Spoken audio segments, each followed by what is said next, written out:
Entrez, nous vous attendions.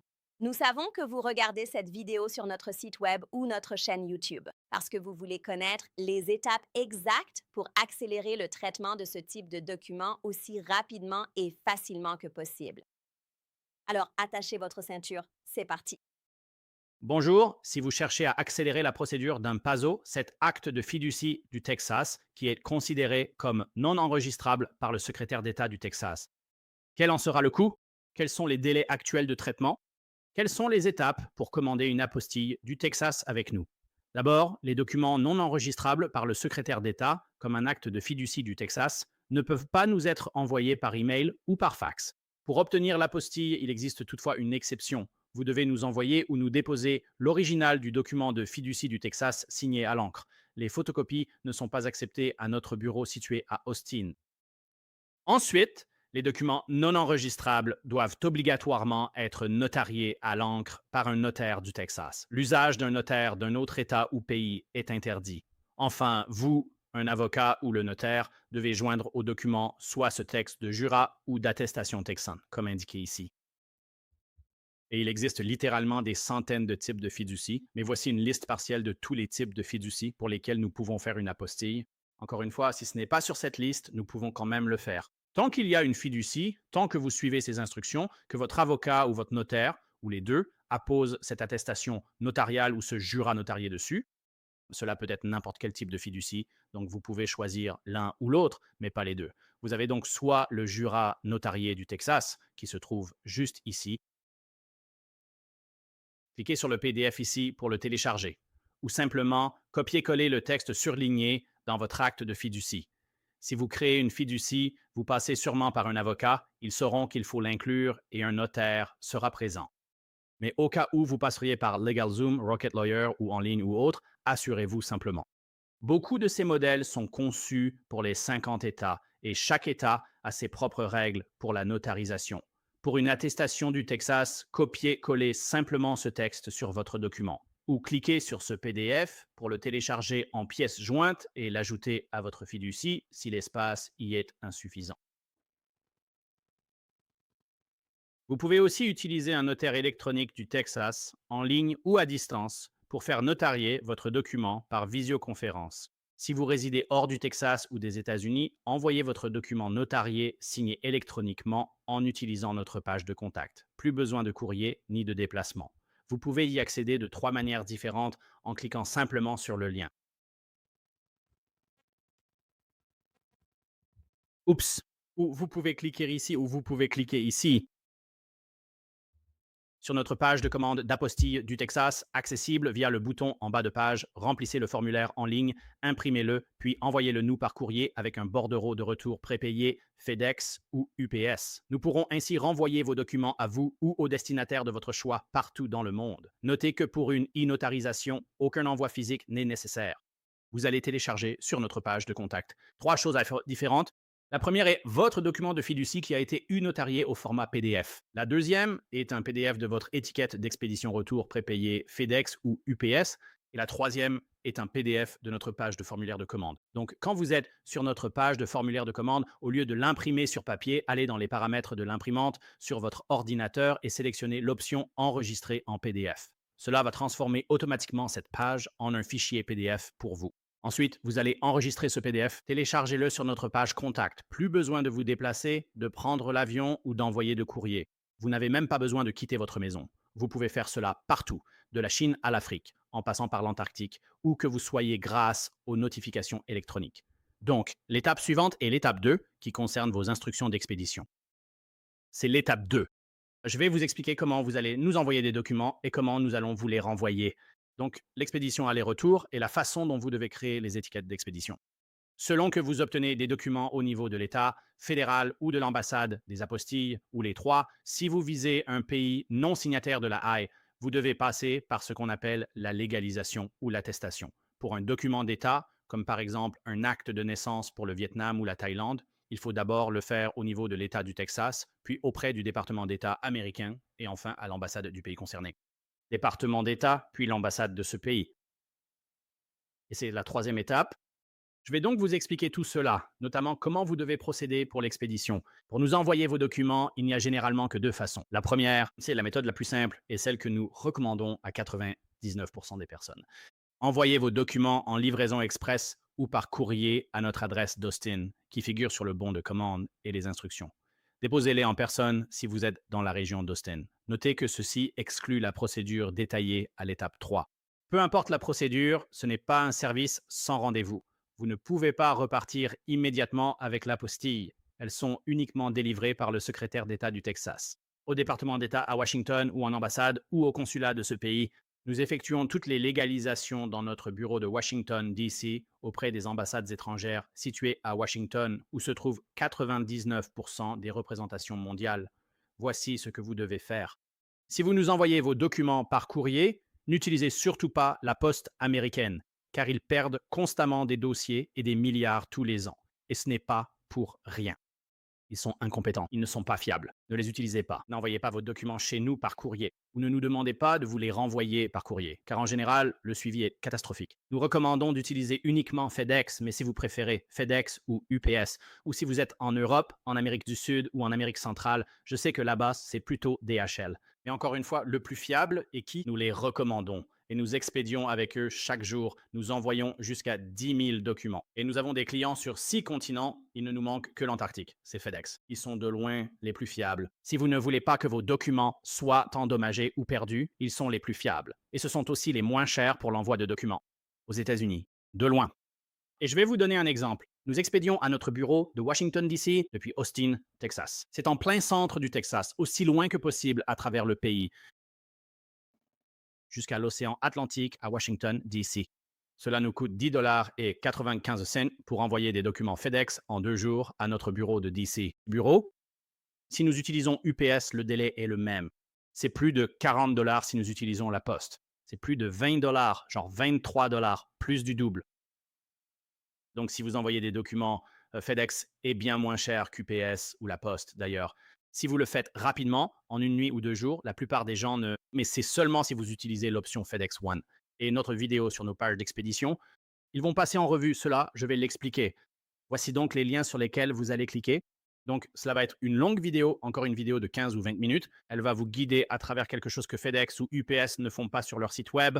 Voici des captures d'écran et une vidéo expliquant étape par étape comment créer une étiquette de retour prépayée sur fedex.com ou ups.com depuis n'importe où dans le monde. Où que vous soyez, vous pouvez générer votre étiquette directement en ligne, puis l'imprimer pour nous l'envoyer par courrier ou bien télécharger le fichier PDF et nous l'envoyer par email. Seul le format PDF est accepté.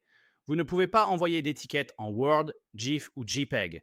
Il nous faut le PDF original que UPS ou FedEx vous donne lors de la création. Cliquez sur ces liens. Une vidéo et des captures d'écran vous guideront pour vous expliquer comment faire cela où que vous soyez. De plus, si vous expédiez à l'international, vous devrez généralement remplir une facture ou un document de douane que vous devez compléter. Vous cliquez sur ceci, celui-ci pour FedEx et celui-là pour UPS, et nous avons déjà un modèle pré-rempli pour vous. Il vous suffit juste de le compléter. Ensuite, signez votre nom et indiquez la date dessus. C'est tout. C'est déjà fait pour vous. Selon le pays, ce n'est normalement pas nécessaire, mais nous le faisons toujours par précaution. Nous vous conseillons de le faire pour l'international depuis les États-Unis vers un autre pays. Par exemple, le Mexique s'en fiche un peu, mais avec FedEx, ça ne les intéresse pas vraiment. Mais dans la plupart des autres pays du monde, pour passer la douane, il vaut mieux avoir ce document. D'accord. Et puis, l'autre point important, c'est que vous ne pouvez pas mettre notre nom sur l'étiquette d'expédition. Je vais me répéter. Vous ne pouvez mettre ni notre nom, ni notre numéro de téléphone, ni notre adresse nulle part sur votre envoi lorsque nous vous le renvoyons. C'est pour l'envoi vers vous. Votre document est apostillé et vous voulez qu'on vous le renvoie à un cabinet d'avocats ou dans un autre pays, ou à un ami, un membre de la famille, un collègue, une entreprise ou un organisme. Où que vous l'envoyez, c'est vous qui créez l'étiquette prépayée. D'accord. Vous êtes l'importateur et l'expéditeur. Donc, vous ne pouvez pas mettre notre nom dessus, car si cela passe par la douane, c'est nous qui serons facturés. On nous facture effectivement des centaines de dollars. Ça ne nous appartient pas, donc on ne renverra pas vos documents si vous mettez notre nom dessus. D'accord. Pensez-y comme à une enveloppe que vous envoyez à quelqu'un dans le coin supérieur gauche. Aux États-Unis, vous indiquez l'expéditeur pour le retour. C'est-à-dire que si l'adresse à laquelle vous l'envoyez est incorrecte et que la poste ne peut pas la livrer, ils vont vous renvoyer ce courrier. C'est ce que nous demandons. Vous ne pouvez simplement pas mettre notre adresse là-dessus. Mettez n'importe quelle adresse, peu importe laquelle. Celle d'un ami, parent, collègue ou pro, peu importe. Vous ne pouvez simplement pas mettre nos informations dessus. Utilisez simplement la vôtre, mettez votre adresse comme expéditeur et destinataire. Donc, par exemple, vous l'expédiez. Pour le renvoyer en Europe, si vous avez un proche aux États-Unis, utilisez simplement son adresse. Encore une fois, ceci n'est valable que si votre colis vous est retourné. Ils ont besoin d'une adresse de retour. En cas de douane, ils doivent pouvoir facturer quelqu'un pour les éventuels frais. Peu importe, vous ne pouvez simplement pas utiliser la nôtre. C'est simple. Pour les deux cas, si vous cliquez ici, voyons la signification et la méthode. Quand vous arrivez chez FedEx ou UPS, ou lorsque vous le faites en ligne, ils demanderont d'où est-ce envoyé. N'y inscrivez pas notre adresse ou numéro, c'est simple, pourtant beaucoup disent ne pas pouvoir le faire. C'est possible, mais vous vous y prenez mal. Suivez nos instructions en ligne. N'essayez pas de faire cela dans un magasin FedEx ou UPS, car bien souvent, ces personnes ne savent pas de quoi elles parlent. Vous pouvez tout simplement le faire en ligne. Nous le faisons tous les jours depuis tous les pays du monde. Vous pouvez créer l'étiquette en ligne sans utiliser notre adresse. Parce que, encore une fois, c'est vous qui créez l'étiquette en ligne et qui la payez. Pas nous. Nous faisons simplement le dépôt chez FedEx, UPS ou DHL pour vous. Il ne faut donc pas utiliser notre adresse, car dans ce cas précis, pour FedEx, UPS ou DHL, nous devenons officiellement l'importateur et l'expéditeur. Toute la responsabilité légale retomberait alors directement sur nous, ce que notre politique d'entreprise ne nous permet absolument pas d'accepter. Ne l'indiquez donc surtout pas sur vos étiquettes d'expédition. C'est important parce qu'on ne l'enverra pas à 100%, on ne le renverra pas. Nous vous demanderons une nouvelle étiquette d'expédition. Pour l'international, n'incluez pas nos coordonnées sur l'étiquette. Si c'est spécifiquement pour l'international, nous ne le renverrons pas. Donc c'est très important. Si vous êtes pressé, cela risque de retarder tout le processus. Obtenir une nouvelle étiquette et nous contacter prendra plusieurs jours. Veuillez donc bien suivre ces instructions. Et ne mettez pas notre nom, notre adresse ou notre numéro de téléphone sur cette étiquette d'expédition prépayée. Voilà, c'est tout pour l'expédition. C'est vraiment très simple si vous venez déposer des documents directement chez nous. Assurez-vous que vous pouvez aussi les déposer chez nous. Fournissez un bon de retour prépayé et on vous les renvoie. Donc, vous les déposez, pas d'envoi postal, vous les déposez ici et vous demandez un renvoi par courrier. Beaucoup de gens font ça. Allez en ligne puis créez votre étiquette. En conduisant jusqu'à nos bureaux d'Austin, vous déposez vos documents, puis le jour même ou sous 2 jours, selon le temps que prend le secrétaire d'État, comme nous le verrons à l'étape 3, ou le gouvernement fédéral ou l'ambassade, alors nous vous les renverrons par courrier. Voilà, c'est à peu près tout. Merci. Ceci est l'étape 3. Je vais passer en revue les tarifs actuels que nous proposons et si vous comptez nous déposer des documents, ainsi que nos délais de traitement, qui sont en vigueur aujourd'hui, le 30 novembre 2025. Donc, si vous souhaitez nous déposer des documents, ce que vous devrez faire, c'est imprimer notre formulaire de commande que vous remplissez en ligne en cliquant juste ici, là, ceci. En cliquant ici, vous accéderez à la page de notre formulaire de commande. Et c'est ce formulaire que vous allez remplir en ligne puis imprimer. Et il y a une autre vidéo là-bas qui explique comment remplir le formulaire de commande et tout ce qui s'y rapporte. Donc, si vous allez, encore une fois, si vous allez nous envoyer vos documents par la poste, ce que la plupart des gens font, vous imprimez notre formulaire de commande et vous l'envoyez avec vos documents, comme nous l'indiquons à l'étape 2, vous nous l'envoyez. Si vous comptez déposer vos documents en personne, ce qui ne va pas accélérer le processus, et je vais expliquer pourquoi. Si vous comptez les déposer dans notre bureau d'Austin, qui est le seul emplacement, pas Houston, pas Dallas, uniquement notre bureau d'Austin, vous pouvez y déposer vos documents. Donc, si vous habitez dans la région d'Austin, vous devez imprimer notre formulaire de commande et l'apporter avec vos documents. Et maintenant, je vais vous expliquer nos horaires limites. Pour le service, le jour même, nous déposons vos documents juridiques auprès du secrétaire d'État du Texas si nous les recevons avant midi, heure normale du centre, du lundi au vendredi, à l'exception des jours fériés. Tant que le secrétaire d'État est ouvert, sachant qu'en réalité, il ferme parfois plus souvent que les seuls jours fériés fédéraux et d'État. Comme pour le 4 juillet cette année, ils ont fermé le lundi suivant, le 4 juillet. Ce n'était pas un jour férié fédéral, et ils ont fermé cette semaine, mercredi, avant Thanksgiving. Et ce n'était pas un jour férié fédéral, ou Le Black Friday, ils sont également fermés. Ce n'est pas férié, mais ils ferment 3 jours cette semaine. Et ils seront fermés pendant 3 jours pour Noël. Ils l'ont annoncé la veille de Noël. C'est le jour de la veille de Noël, qui n'est pas un jour férié fédéral, donc lorsqu'ils sont fermés. Nous ne pouvons pas déposer votre document, gardez cela à l'esprit pour comprendre les délais. Aucun prestataire ne peut le faire si le secrétariat d'État est fermé. Je veux être clair là-dessus. Si nous recevons vos documents avant midi, heure centrale, du lundi au vendredi les jours ouvrables, nous garantissons. Si nous les recevons avant midi, nous les déposerons auprès de l'État du Texas. Ensuite, selon leur délai de traitement, cela varie. Nous ne contrôlons pas cela. Personne ne contrôle la rapidité avec laquelle ils traitent les dossiers. À l'heure actuelle, et nous mettons cela à jour chaque mois, par exemple, là, dans quelques heures, cela va passer à décembre 2025. Donc, si vous regardez cette vidéo dans le futur, en 2026 ou 2027, oubliez ce que vous voyez dans cette vidéo. Ce qui compte, c'est ce qui est indiqué sur cette page. Juste ici, c'est le délai de traitement actuel pour le secrétaire d'État. Voyons cela avec nos exemples. Actuellement, en novembre 2025, il faut de 0 à 2 jours ouvrés au secrétaire d'État pour délivrer les apostilles sur les documents. Et je vais vous expliquer ce que signifie 0 jour. D'accord. Donc, nous donnons ici quelques scénarios. Donc, si nous recevons vos documents par courrier ou dépôt avant midi, heure centrale, nous allons déposer vos documents. Ensuite, il est possible, mais pas probable, que le secrétaire d'État vous délivre une apostille le jour même. Donc, le jour même signifie 0, c'est-à-dire que nous allons recevoir votre document à midi ou avant ce jour-là. Nous allons le déposer ce jour-là et ils peuvent l'émettre le même jour, puis nous vous le renverrons exactement le même jour. C'est ce qu'on appelle 0 jour. Ou bien cela peut leur prendre jusqu'à 2 jours ouvrables après que nous l'ayons déposé. Pour qu'ils s'en occupent et vous le délivrent, d'accord? Donc, je vais vous expliquer nos exemples ici. Premier scénario, nous recevons vos documents avant ou à midi, heure centrale, notre heure limite, un lundi, puis nous les déposons le même jour. Le secrétaire d'État va soit délivrer une apostille sur vos documents, le même jour, ce qui correspond à 0 jour, ou bien le jour ouvrable suivant, ce qui fait 1 jour, ou encore dans un délai de 2 jours ouvrables. Donc, dans le pire des cas, vous le recevrez par courrier le mercredi. C'est donc le scénario idéal si on reçoit votre document avant midi. Deuxième exemple, si vous l'envoyez après-midi, heure centrale, si on le reçoit à 2 ou 3 heures de l'après-midi, ou si vous le déposez à notre bureau à 16 heures ou même 16h55, il y a des gens qui arrivent juste avant 17 heures.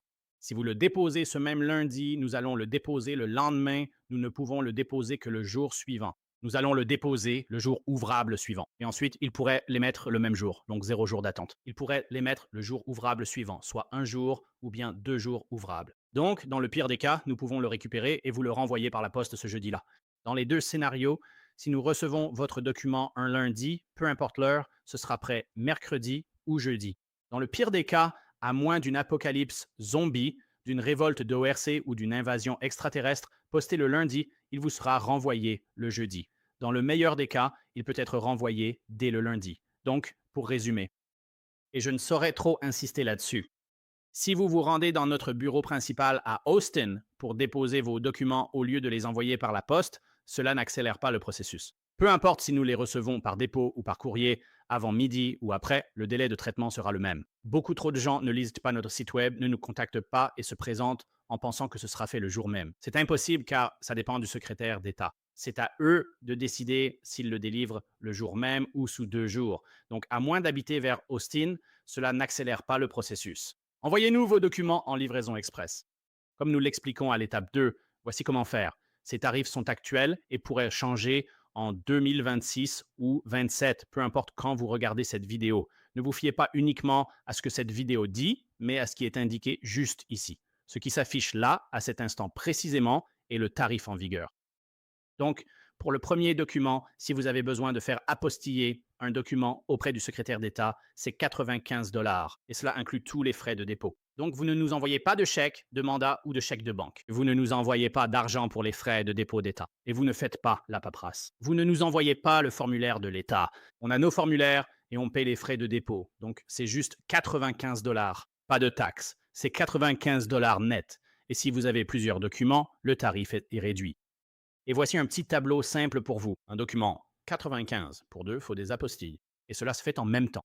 C'est 170, 3, 245 et ainsi de suite. Voici les tarifs actuels. C'est tout ce qu'on a. Tout document extra coûte 75 $. Ensuite, quand vous êtes prêt à commander, cliquez simplement sur ce bouton pour accéder à notre formulaire de commande pour les apostilles du Texas. Ceci concerne uniquement le Texas et non pour les tarifs fédéraux, ni pour les tarifs d'entreprise du Texas pour les documents APOSL ou les frais d'ambassade. Ceci concerne uniquement le Texas, le secrétaire d'État, ainsi que les documents officiels du Texas. Donc, les documents qui sont notariés par un notaire du Texas ou les documents émis par une entité texane, comme une ville, un État, un comté ou le gouvernement de l'État, comme un acte de naissance texan, un certificat de décès, une licence de mariage, un jugement de divorce, des casiers judiciaires, des chèques, un permis de conduire, des procurations, ce genre de choses. Donc, c'est l'étape 3. Merci.